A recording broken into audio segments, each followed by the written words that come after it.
بسم اللہ الرحمن الرحیم۔ قدرت اللہ شہاب کی کتاب یا خدا، اس کا اگلا چیپٹر رب العالمین۔ مجھے فکر ہے جہاں کیوں ہو، جہاں تیرا ہے یا میرا۔ کراچی۔ دلشاد نے کھڑکی سے منہ نکال کر دیکھا۔ صدر کے اسٹیشن پر گہما گہمی تھی۔ ریفیوجی اسپیشل کی مخلوق گاڑی سے نکل کر پلیٹ فارم پر جمع ہو رہی تھی۔ سارا اسٹیشن کھچا کھچ بھرا ہوا تھا، لیکن دیکھتے ہی دیکھتے بھیڑ بادلوں کی طرح چھٹ گئی۔ پلیٹ فارم پر کچھ کلی، کچھ باہر جانے والے مسافر اور کچھ ٹکٹ چیکر باقی رہ گئے۔ آن کی آن میں ریفیوجیوں کا جمع گفیر بے مایہ قطروں کی طرح کراچی کے محیط بے قرار میں غرق ہو گیا، جیسے سمندر کی تیز و تند لہر ساحل کے حس و خاشاک کو اپنے تموج میں بہا لے جائے، یا جیسے جیسے سورج کی کرنیں شبنم کے موتیوں کو اپنے دامن میں چھپا لیں، یا جیسے شراب کا نشہ دل کے گوشے میں لرزندہ اندیشوں کو اپنے خمار کی آغوش میں سلا دے، یا جیسے کسی گلتی ہوئی سڑتی ہوئی لاش کا تعفن گلاب اور موتیے کی شمیم کو اپنے سینے کے اندر جذب کر لے۔ منٹورا آئی لینڈ تیز تیز کمکموں کی روشنی میں جگمگ کر رہا ہے۔ کلفٹن بیچ 14ویں رات کی چاندنی میں نہایا ہوا ہے۔ سمندر کی لہریں ساحل کو چھیڑ چھیڑ کر ایک مدہوش سا رباب بجا رہی ہیں۔ لہروں کا پانی ریتلے ٹیلوں سے ٹکرا کر فضا میں نقرئی فواروں کی طرح جلملا رہا ہے۔ ہوا میں ایک نازک سی ہنکی، ایک نرم سی ملاحمت ہے۔ زندگی کی ایک میٹھی سی تڑپ بیچ پر مخمور سانپوں کی طرح لہرا رہی ہے۔ چار جوان وسکی کے جام بھر کر سوڈا ملا رہے ہیں۔ ہائے ہائے دلی، ایک نے سینے پر ہاتھ مار کے آہ بھری۔ سواد رومتا الکبریٰ میں دلی یاد آتی ہے۔ ہائے رے دلی، دوسرے نے واویلا کیا۔ کون جائے ذوق یہ دلی کی گلیاں چھوڑ کر، ہائے دلی تیری ہا کے پاک کی کشش۔ تیسرا رانوں پر تھپڑ مار مار کے ماتم کرنے لگا۔ چوتھا جوان سنجیدہ رہا۔ وہ وسکی کا جام ہونٹوں سے چپکائے مراقبے میں گیا ہوا تھا۔ جب اس کے ساتھیوں نے ذرا زور شور سے دلی کی نوحہ خوانی شروع کی تو وہ چونکا۔ یہ تو وہی سالی کراچی رہی، واللہ خواب تھا جو کچھ کے دیکھا، جو سنا افسانہ تھا۔ کیا دیکھتا ہوں کہ چاوڑی بازار میں چہل پہل ہے، بیچ چاند جان کا بالہانہ ہے، اور وہ ساقی مہوش اپنی حنائی انگلیوں میں ساغر اٹھائے آ رہا ہے، لا رہا ہے، آ رہا ہے، لا رہا ہے۔ ہائے ہائے دلی، ہائے ہائے دلی، ہائے بھی چاند جان، وائے بھی چاند جان۔ وہ چاروں ایک فصیح و بلیغ مرثیے کی دھن میں کھو گئے اور ٹھنڈی ریت پر لوٹ لوٹ کر اپنی جنت گم کردہ کا ماتم کرنے لگے۔ کچھ دور پرے ایک مقطع و متشرہ بزرگ پان چبا رہے تھے۔ ان کے آگے چند عقیدت مند دوزانو بیٹھے تھے۔ دلی گئی، دلی والے گئے، سب کچھ گیا لیکن کچھ نہ گیا۔ پان لاؤ، بزرگ نے فرمایا۔ ان کی خدمت میں پان پیش کیا گیا۔ تمباکو تو اچھی ہے بھائی، بزرگ نے رائے دی۔ کہاں سے لائے؟ کسی نے عرض کیا۔ 29 روپے سیر ہے، لکھنؤ سے منگوایا تھا۔ ہاں تو میں کہہ رہا تھا کہ دلی گئی۔ بزرگ نے اپنی ٹوٹی ہوئی تان کو از سر نو پکڑا۔ دلی والے گئے، کیوں؟ جانتے ہو بھلا کیوں؟ عقیدت مند سوچنے لگے کہ کیوں؟ ان کے چہروں پر کیوں کی سوالیہ علامت ٹھپا بن کر لگ گئی۔ بزرگ نے خود ہی جواب دیا۔ وہ لال قلعہ، وہ جامع مسجد، وہ قطب مینار، وہ قبریں جن میں بزرگوں کی ہاک دو بول دعا سننے کے لیے ترس رہی ہے، غالب کا مزار، شیخ المشائخ حضرت نظام الدین اولیاء کا مرکز نور، سب چلے گئے، سب ہاتھوں سے نکل گئے۔ تم کہو گے اپنے نصیب، میں کہتا ہوں اپنے اعمال۔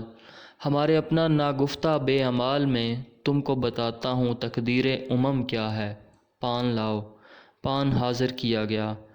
میں تم کو بتاتا ہوں تقدیر امم کیا ہے، شمشیر و سنا اول، طاؤس و رباب آخر۔ دت تیرے کی، وسکی والی پارٹی کا ایک جوان اپنے ساتھی پر گرج رہا تھا۔ چاند جان میری تھی، وہ مجھ پر عاشق تھی، وہ تیرے منہ پر تھوکتی بھی نہ تھی۔ ہاں دوسرا جوان سوڈے کی بوتلیں اور خالی گلاس جمع کر کے ایک عملی سا جواب دینے کی تیاری کر رہا تھا۔ ان کے باقی دو ساتھی ایک دوسرے کے سر پر الٹا کھڑے ہونے کی مشق فرما رہے تھے۔ ایک پارسن لڑکی ان کی حرکات پر کہکہے لگا کر فضا میں ایک لذیذ سا ترنم، ایک پیارا سا ارتعاش پیدا کر رہی تھی۔ اس نے نہانے کا رنگین لباس پہنا ہوا تھا۔ اس بیدنگ کاسٹیوم میں اس کا چھریرا بدن کوس کی طرح تنا ہوا تھا۔ بزرگ فرما رہے تھے، پان لاؤ۔ چیف کورٹ اور اسمبلی ہال کے درمیان مہاتما گاندھی کا بت پہرے پر چوکس کھڑا ہے کہ کہیں انصاف اور سیاست ایک دوسرے کے قریب نہ آنے پائیں۔ دو سائیکل سوار ٹھہر کر اس کا جائزہ لینے لگے۔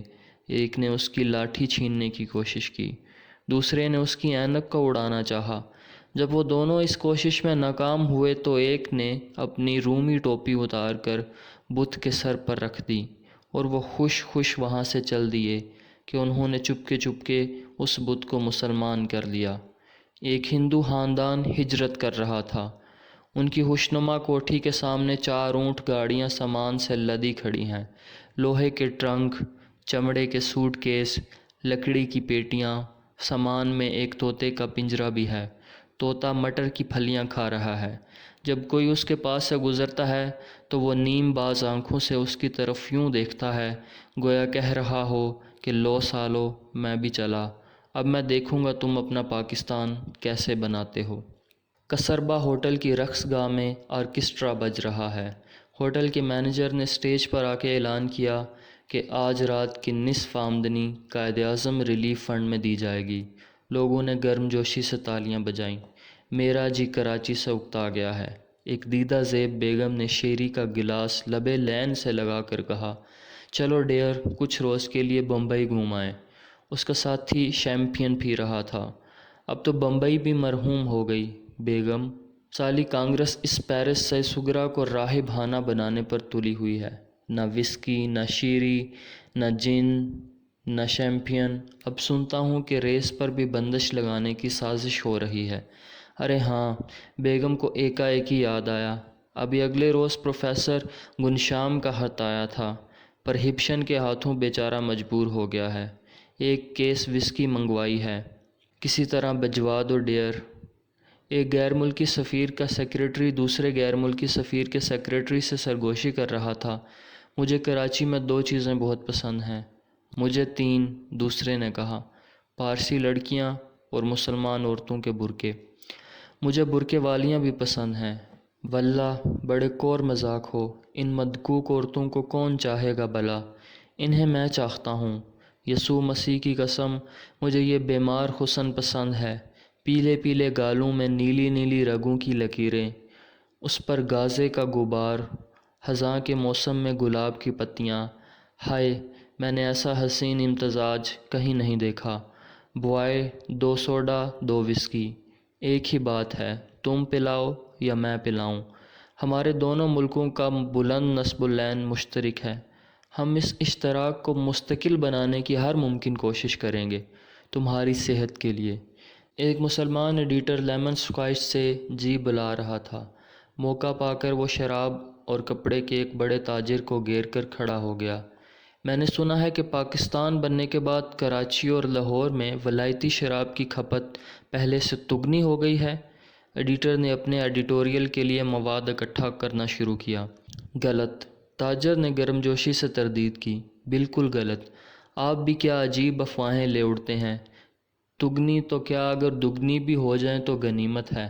افسوس، ایڈیٹر نے اصرار کیا، کیا یہ امر اس نئی اسلامی حکومت کے لیے شرمناک نہیں؟ پاکستان دنیا کا 5واں بڑا اور مسلم ممالک میں سب سے بڑا ملک ہے۔ تاجر نے ایڈیٹر صاحب کی معلومات میں اضافہ کرنے کی کوشش کی۔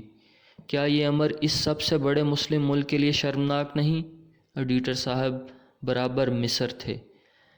قبلہ، تاجر نے وسکی کا لمبا سا گھونٹ بھر کر کہا، آپ ریاست بنا رہے ہیں، مسجد نہیں۔ وہ کالے کالے برقعے دوسرے غیر ملکی سفیر کا سیکریٹری پہلے غیر ملکی سفیر کے سیکریٹری سے کہہ رہا تھا۔ سرخ و سبز ریشم کے سرسراتے ہوئے نقاب، برقعوں کی اوٹ میں جھانکتے ہوئے گول گول پیلے پیلے لال لال چہرے، سڈول باہیں، ریشم کی تہوں سے جھلکتے ہوئے مہروتی ہاتھ، کماری مریم کی عصمت کی قسم، میں نے ایسے برق پارے کہیں نہیں دیکھے۔ جب میں انہیں الفنسٹن اسٹریٹ کی دکانوں میں بجلیاں گراتے دیکھتا ہوں تو میرا جی بے اختیار چاہتا ہے کہ میں ان کے قدموں میں گر جاؤں اور ان کے نازک اور سبک پاؤں مجھے اپنی ٹھوکروں سے روندتے چلے جائیں۔ بوائے، 2 پیگ وسکی اور سوڈا، پہلے نے آواز دی۔ اس بار میری طرف سے، بوائے، 2 سوڈا 2 وسکی، دوسرے نے کہا۔ ایک ہی بات ہے، تم پلاؤ یا میں پلاؤں۔ ہمارے بہادر ملکوں کا نصب العین ایک ہی ہے، ہم پاکستان کے خانہ بدوش مہاجرین کی یکساں مدد کریں گے۔ یہ دونی کھوٹی ہے جی، بس کے کنڈکٹر نے کرختگی سے کہا، اسے بدل دو۔ یہ دونی میں نے نہیں بنائی، پنجابی پسنجر نے ترکی بترکی جواب دیا۔ میں یہ دونی کوئی دلی یا لکھنؤ سے نہیں لایا، میں تمہیں ہرگز دوسری دونی نہ دوں گا۔ کنڈکٹر نے بس روک دی۔ جب تم مجھے دوسری دونی نہ دو گے یہ بس آگے نہیں جائے گی۔ کچھ پنجابیوں نے کنڈکٹر کو چند فصیح و بلیغ گالیاں دیں۔ سالے سندھی، مفت پاکستان مل گیا سالوں کو، ہم بھی 2 دن میں مزاج ٹھکانے لگا دیں گے۔ ہاں۔ کنڈکٹر اور ڈرائیور باہر نکل کر ایک طرف کھڑے ہو گئے۔ سالے پنجابی پٹ پٹا کر یہاں آئے تو سالوں کا دماغ ہی نہیں ملتا، سر پر ہی چڑھے آتے ہیں۔ سور کے بچے، جیسے ان کی ماں کے حسم کا گھر ہے یہاں۔ ایک ہندو راگیر یہ قصیدہ سن کر ٹھہر گیا اور داد کے طور پر اس نے کنڈکٹر اور ڈرائیور کو ایک ایک بیڑی پیش کی۔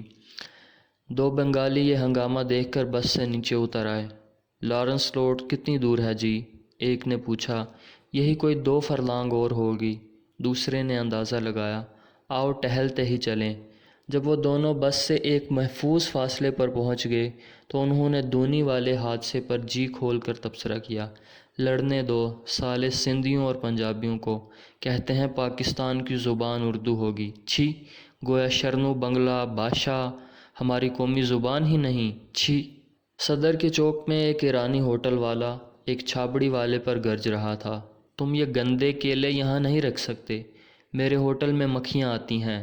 ابے چل ہوٹل کے بچے، چھابڑی والا اکڑ رہا تھا، یہ پٹری تیرے باوا کی ہے؟ ایرانی نژاد ہوٹل والے نے پاؤں کی ایک بھرپور ٹھوکر سے کیلوں کی چھابڑی الٹ دی۔ چھابڑی والا لپک کر اس کی ٹانگوں سے چمٹ گیا۔ ایک کانسٹیبل نے آ کر چھابڑی والے کے منہ پر زور کا تھپڑ مارا۔ سالے حرامی، کتنی بار کہا ہے یہاں بکری مت کرو، لیکن سنتے ہی نہیں حرامزادے، چلو تھانے چلو۔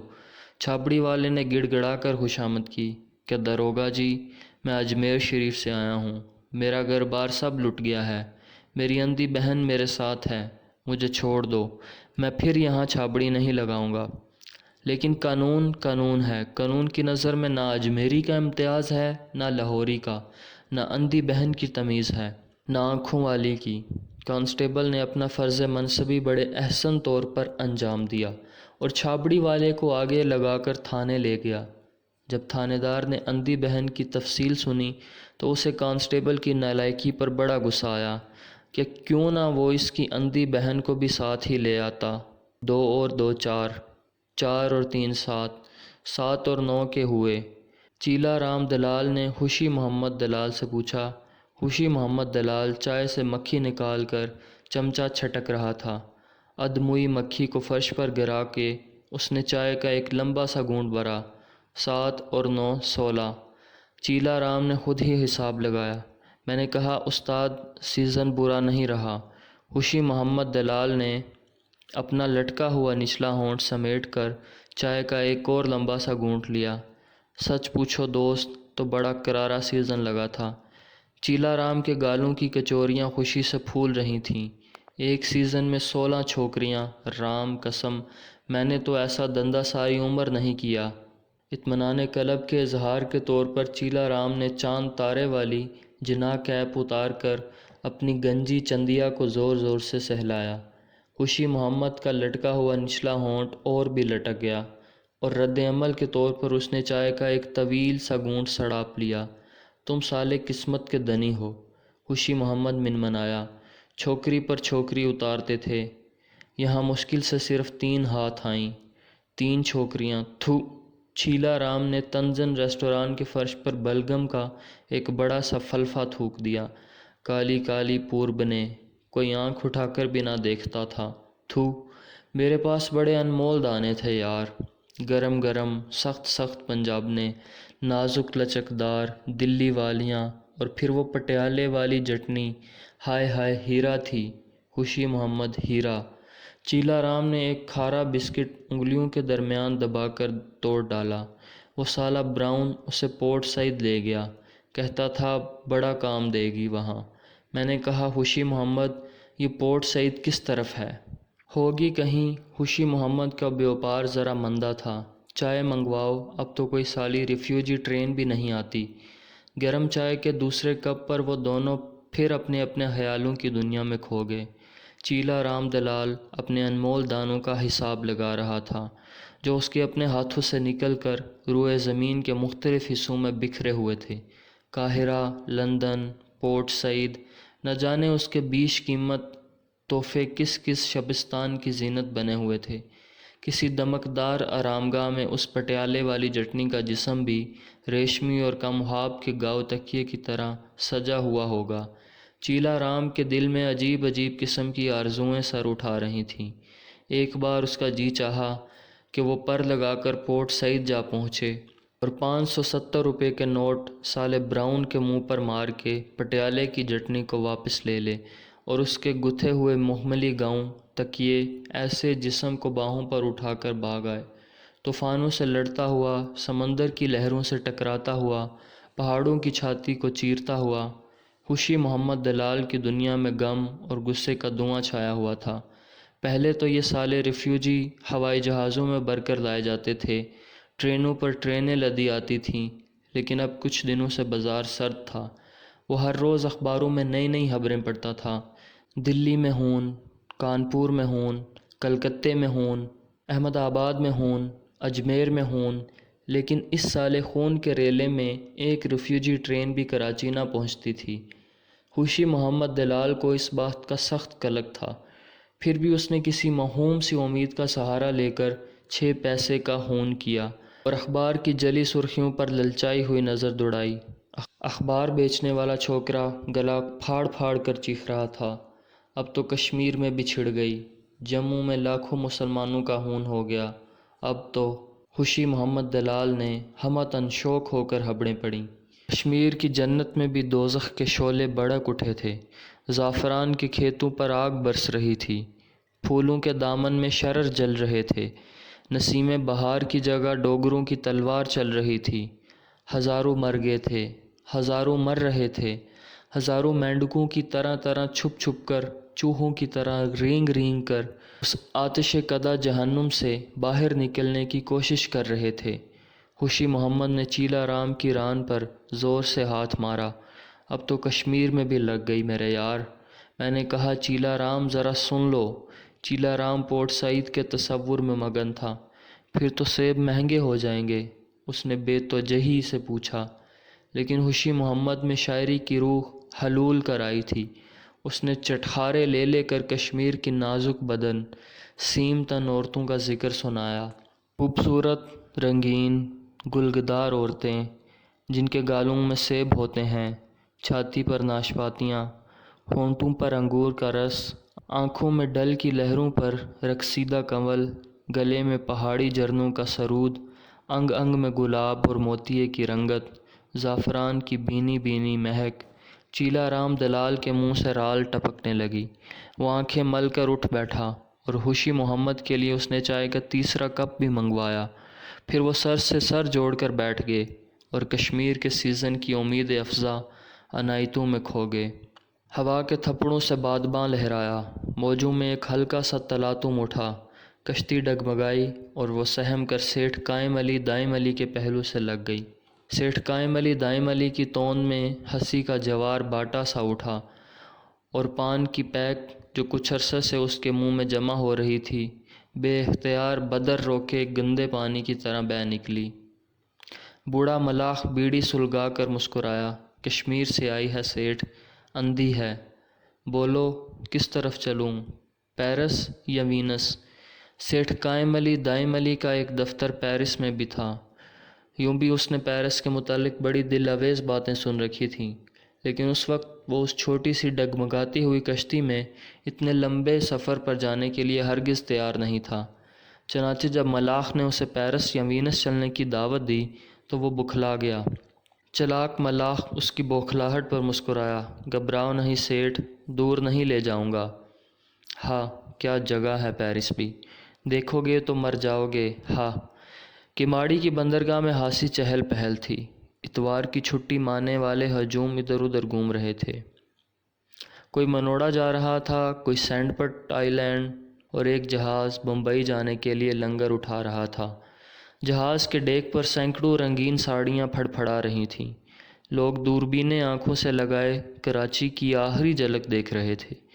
جب جہاز روانہ ہوا تو کچھ لوگوں نے اپنے سروں سے جنا ٹوپیاں اتار کر سمندر میں پٹک دیں اور ہوا میں گونسے لہرا لہرا کر جے ہند کا نعرہ لگایا۔ کشمیر کی اندھی دوشیزہ سیٹھ قائم علی دائم علی کے پہلو سے لگی ایک گہری سوچ میں ڈوبی ہوئی تھی۔ جب لہروں کے تلاطم پر کشتی کا سینہ ڈگمگاتا تو اسے اپنا ہلکا پھلکا شکارا یاد آتا، جو اسی طرح ڈل اور وولر کی نازک لہروں پر تھر تھرایا کرتا تھا۔